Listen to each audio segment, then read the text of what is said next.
Hello, viewers, and welcome back to the podcast. I'm your host, Joe Two in Love.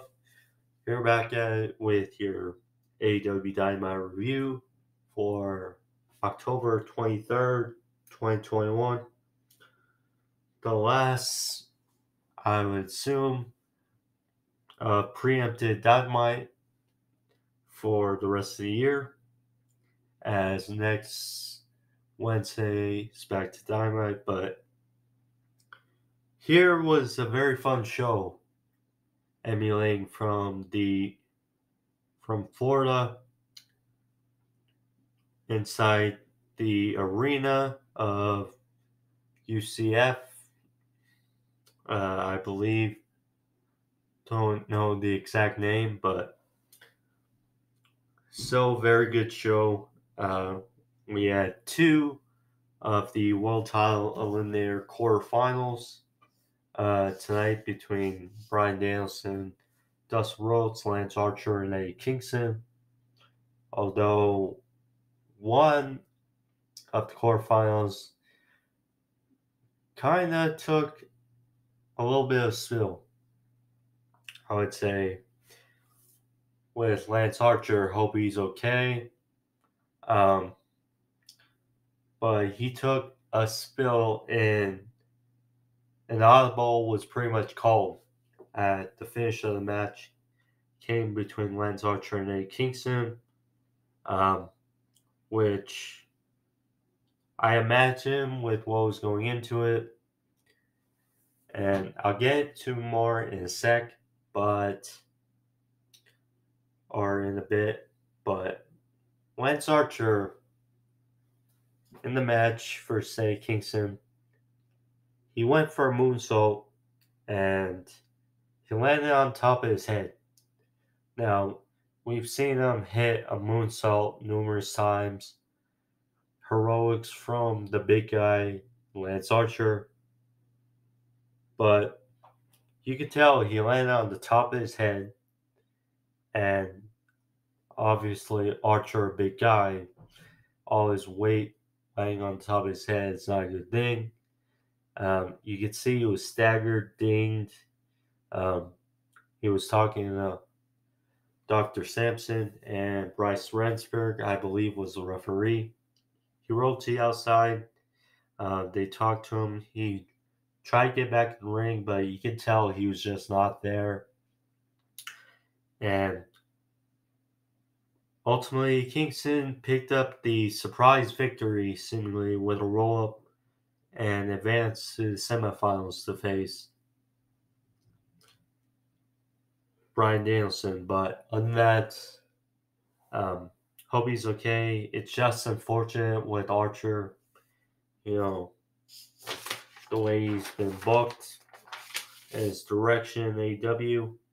But hopefully he can move past this and get back to right ways. But on that, we also had a quarterfinal match in the TBS Women's Championship tournament between Ruby Soho and Penelope Ford. We'll also get into that, but as well as Malakai Black versus Cody Rhodes 3. But to start off the episode of Dynamite, we had Bryan Danielson, the American Dragon, versus Dustin Rhodes. Very good match. Again, Dustin Rhodes, despite being in his 50s, he can still pull it off with the best of them. And Bryan Danielson brung it for this match. He attempted to chop down the bigger man, hence Dustin Rhodes. Went for a bow and arrow, went for the legs of Dustin. Then they were exchanging on top rope. Big superplex by Dustin. Then wound up hitting a beautiful power slam, as he always manages to do, as well as a big reverse DT for a near fall on Bryan. Then they were exchanging on exchanging on the top rope again, but Dustin fell out of it. And well, it seemed like Bryan was going for a hurricanrana off the top rope, but was throttled on the top rope by Dustin and landed a beautiful clothesline, which knocked Bryan off the top rope for another 2 count. Then they were exchanging in the middle of the ring. Dustin was getting hit with some hard kicks, but Dustin was hanging him on and hit some slaps and some forearms. And then Dustin got caught in the label lock match, get to the ropes, and then hit a beautiful lariat after he suckered Bryan in when he was going for his knee strike, right knee. Hit a beautiful lariat fall with a pile driver for another near fall. And then the finish match came when Bryan locked on a guillotine choke and then was cinched in. Dustin passed out, and Bryan moves on in the tournament in the semifinals, which we all knew, and we knew this was going to be a good match again. But ultimately, it's leading, as we can see, for Bryan, Danielson, and Jon Moxley. So we got a backstage promo by the Elite with a little talk about shoes. The camera shot was shot towards their shoes and then panned up as we see the Elite with Young Bucks, Kenny Omega, and Adam Cole. As Omega talked, Hangman, talking about their history as a tag team, saying how next week may be Halloween, but he's already been cosplaying as a cowboy already. And he knows that if these fans knew that what he knew about Hangman, that instead they wouldn't be chanting cowboy shit, they would be chanting coward shit. So, simple, get to point. Just can't wait for this match to happen in Minneapolis in Full Gear, Hangman versus Omega. So we got a nice back and forth kind of promo backstage between FTR and Penta and Alex Abrahantes, as FTR made vocal their challenge towards the Lucha Brothers for the AEW Tag Team titles at Full Gear. Confirmation, and should be a fun match. So then, what was a fun segment, as we know, it was heading towards. We got Sting. Yes, Tony Schiavone's Sting in the ring with Tony Schiavone. Schiavone was asking for an update on Darby Allin. And before Sting could say 2 words, MJF's music hits, and out comes MJF, runs out in Florida, saying for once could they be classy, and he ran down Sting, calling him Darby's emo uncle, etc. Round out, talked about Darby, saying he would never show up here again. And then he brought up that Darby would be the same way that Sting's friend and pro wrestling legend Lex Luger would be in a wheelchair, and that's when MJF got in the ring and he was decked immediately by Sting. And then out came Wardlow and Shawn Spears, and they assaulted Sting. Sting made a valiant effort, but to no avail. And then MJF cut promo towards the camera while sitting in the chair that Spears used to assault Sting, saying this is what awaits Darby if he ever comes back, and he'll always be second best to MJF because he's the past, the present, and the future of professional wrestling. No one can get a better promo than MJF right now in pro wrestling. That's to be sure.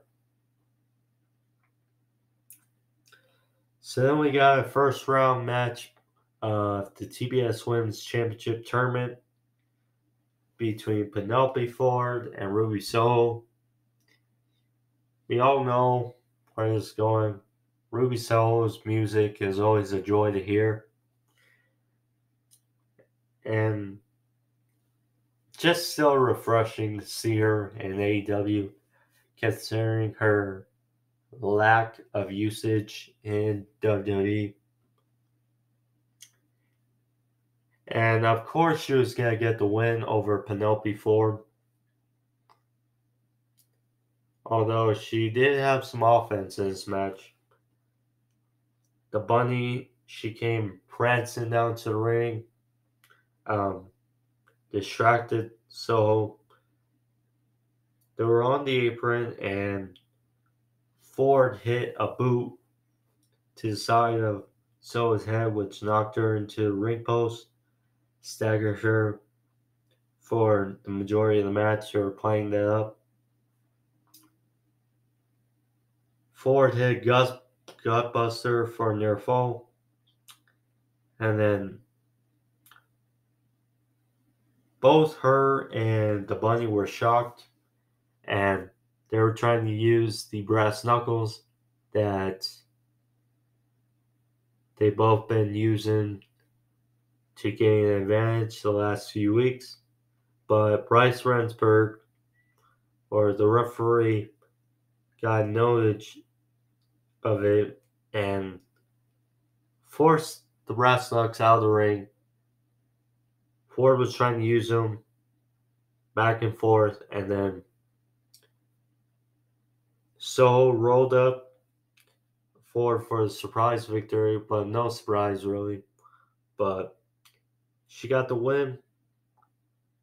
Then afterwards, it seemed like it was going to be a 2-on-1 attack, but Red Velvet, who is the Bunny's first round opponent for the tournament, she came in to even the odds, and that was the segment. So already not, I'd say, decent start to the women's tournament for the TBS Championship.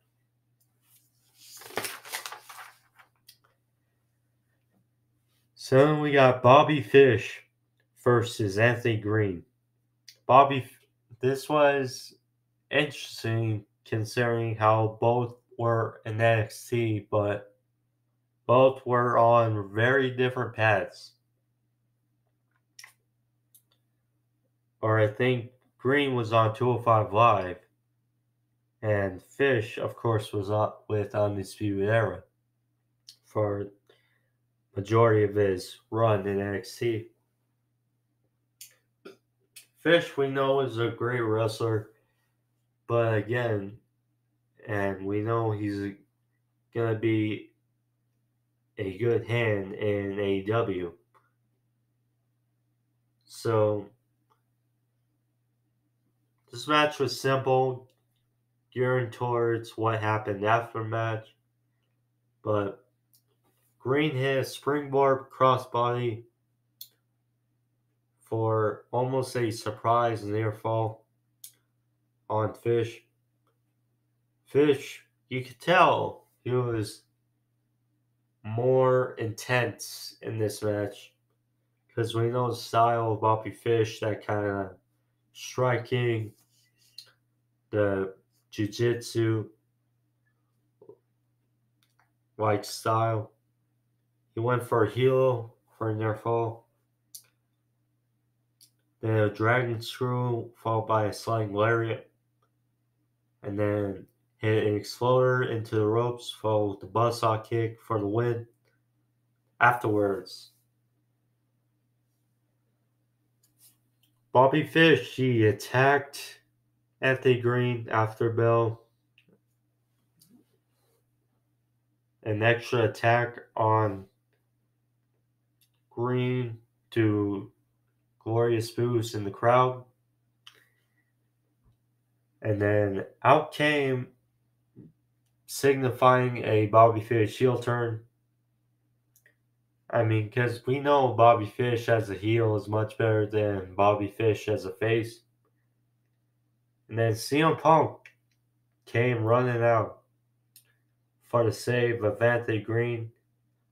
They had some words for each other as Bobby Fish backed up on towards the stage area.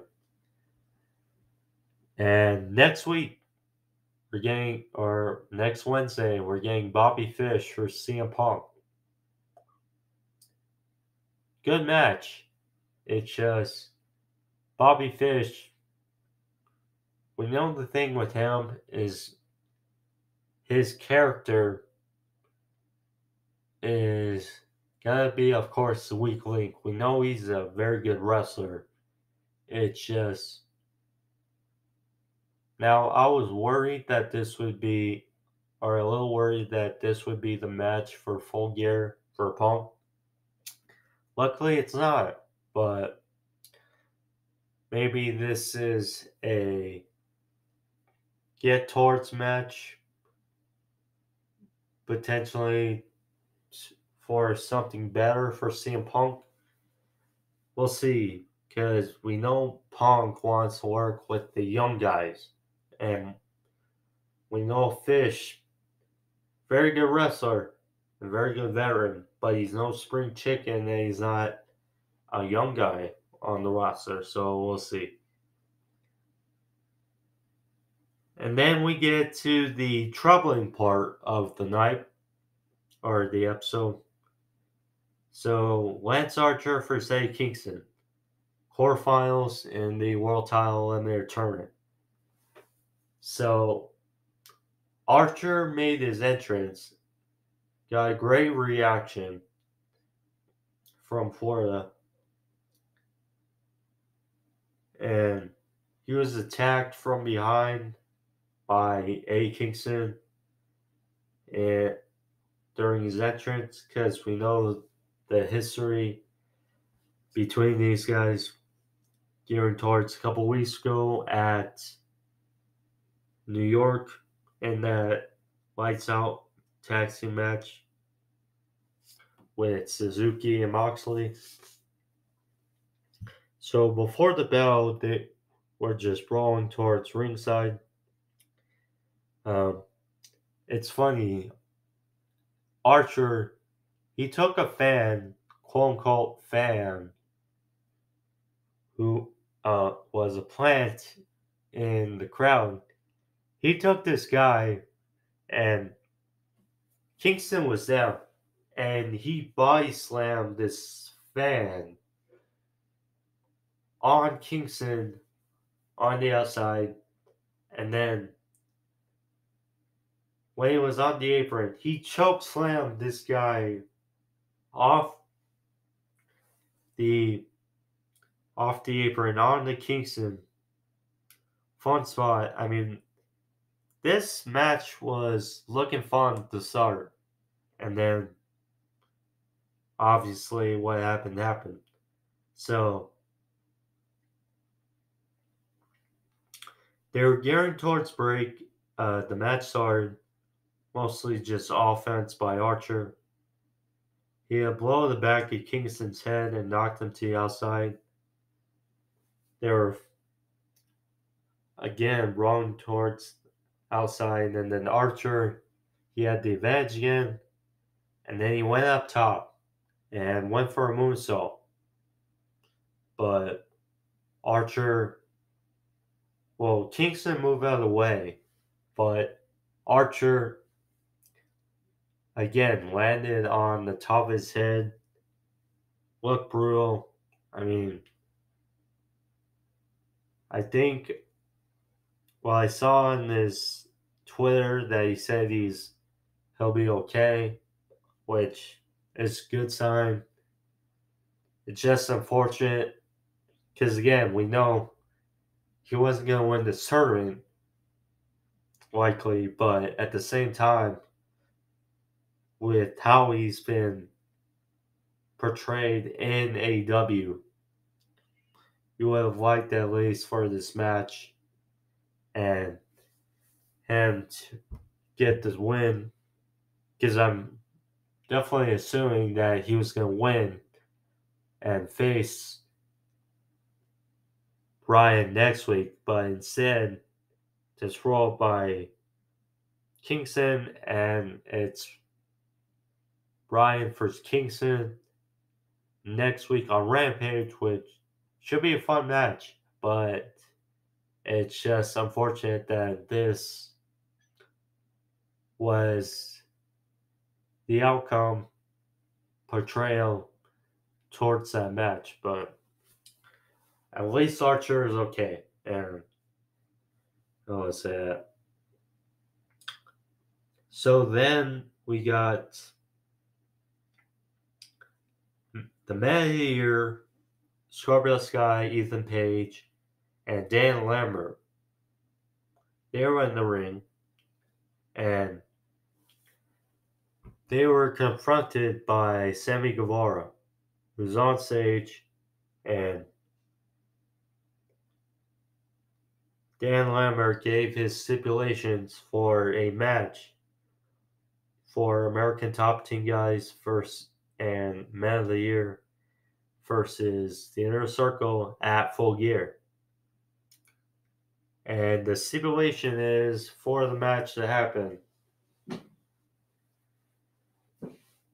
it'll be Sammy Guevara next week on Dynamite versus Ethan Page for the TNT Championship. Which, very good match. Looking forward to for next week. And a stipulation is that if Sammy Guevara loses, he'll not even lose the TNT Championship, but he has to leave the Inner Circle. So Sammy Guevara no doubt accepted, but he also put a stipulation up that if Sammy Guevara wins, or when he wins, that they get to pick which 3 members of American Top Team they get to face a part of that tag team match at Full Gear. So, interesting.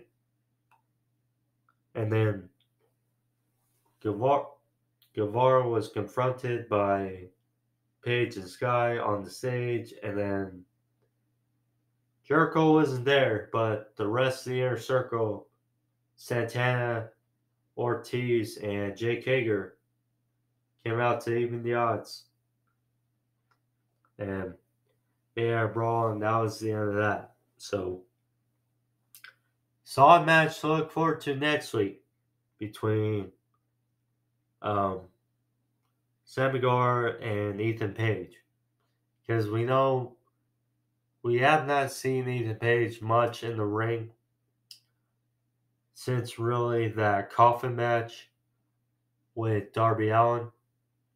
But, I mean, one-on-one, we have seen him team with Sky, but should be a good match. We'll see. And hopefully this match at Full Gear is the end of it, because again, we know they're trying to build up Sky and Paige with American Top Team. We'll just see. I mean, I imagine it's Sammy Guevara wins, and they pick Dos Santos again. Arlovsky, I'm not sure. He just fought, so maybe not. Vanderford and Masvidal, I'm sure is going to be in that match as well. So there's that.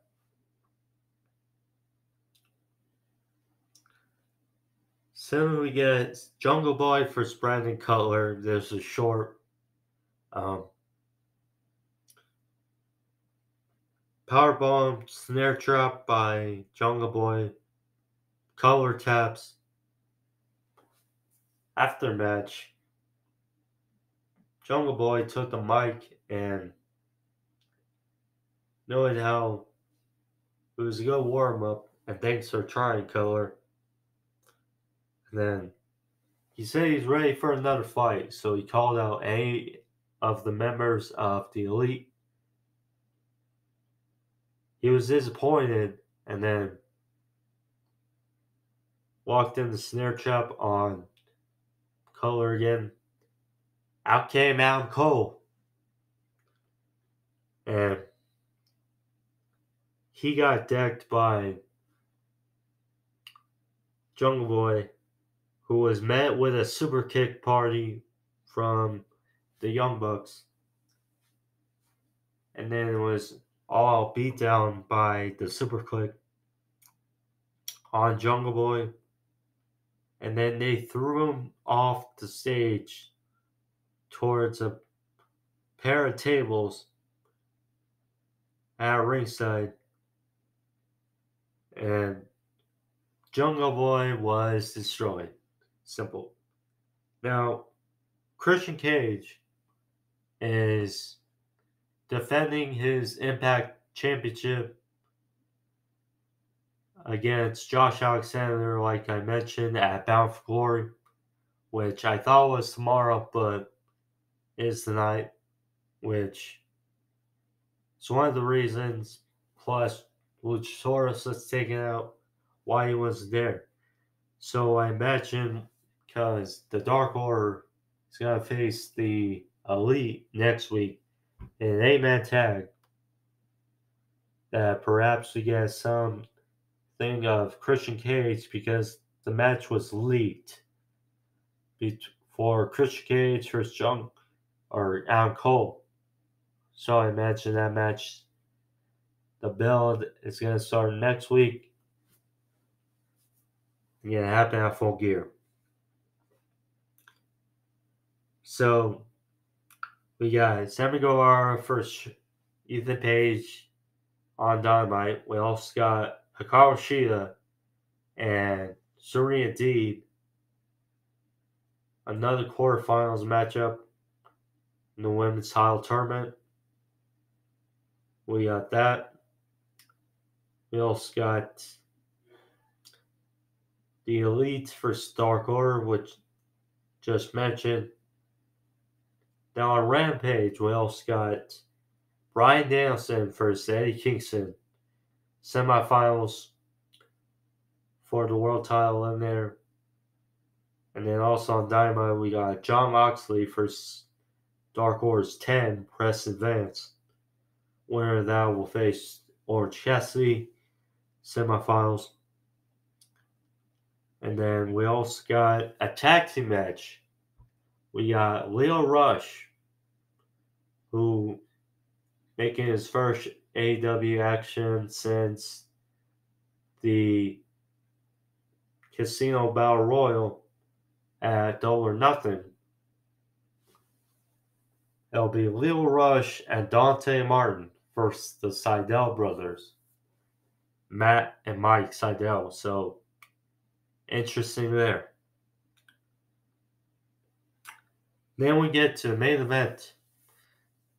Malakai Black versus Cody Rhodes 3. Now, this match, it was very, very fun. Very fun match. The crowd was very much into it. The finish, I know people are going to look back on, and me too, were upset about it. But Cody Rhodes finally gets his win over Malakai Black. Still, this match was all over the place and fun. So, during the break, there was a table set up, and it was a crossroads by Cody off the apron towards Black through the table. Both wound up bleeding, and there was some chaos with Arn Anderson, Pac, and Andrade El Idolo again spending from Rampage last night. So there was that. And then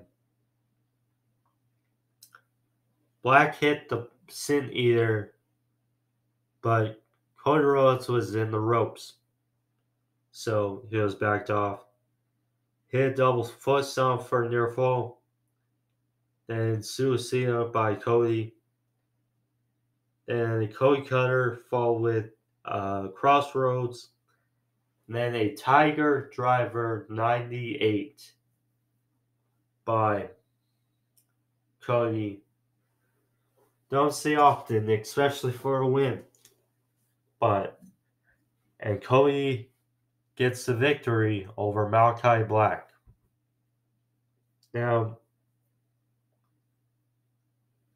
it was visibly seen, you can see it. There was a lot of people booing as Cody got the win over Malakai Black. Now, I know what people will say because of what's happened, where Cody put himself over Penta. He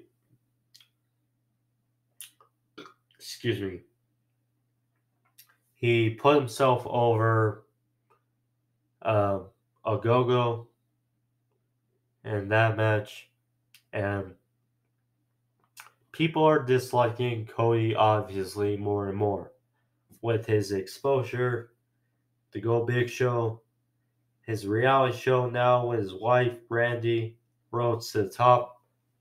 That in reality, we have not seen Cody a whole lot this year, and I think the other thing that probably plays into it is the stipulation when he lost to Jericho that he cannot challenge for a world title again. So that also plays into a factor. But I'm waiting to see what happens with going forward, because I know people compare this to the Ogogo situation, but the difference between Black and Ogogo is Ogogo looks the part and he is a good promo, but he's not ready in the ring. Black is a different beast. Black is a veteran. Black, we know, is one of the best wrestlers and storytellers and promos in the world. So I think he'll be fine. We just have to see where it goes going forward. With this whole Andrade and Pac being intertwined in this, we may see a tag team action. We may see some Cody versus Andrade matches. We may see some Black versus Pac matches, which should be fun as well. If that's what's escalating, then I'm okay with it. And we know Black will be fine. He'll be fine. But that was a good match. That was a show. Overall, a good show. I mean, besides the Lance Archer incident and how that match ended, um, it was a very good show. Very, very good show of Dynamite. And obviously, next week, back to Wednesday nights. So, but that's the Dynamite review. Sorry for you. I'm probably a little tired, but oh well. Um, but hope you guys enjoyed it. If you did, click that like as well if you want to see more reviews, sports overview topics, etc. Click that subscribe. You can find all the videos on the promo page, but there's that. I'll be back for your sports overview of topics, fans. Be back Tuesday and then Thursday back to normal for AEW Dynamite, as well as next Saturday with Rampage. So thank you. Be safe. Peace.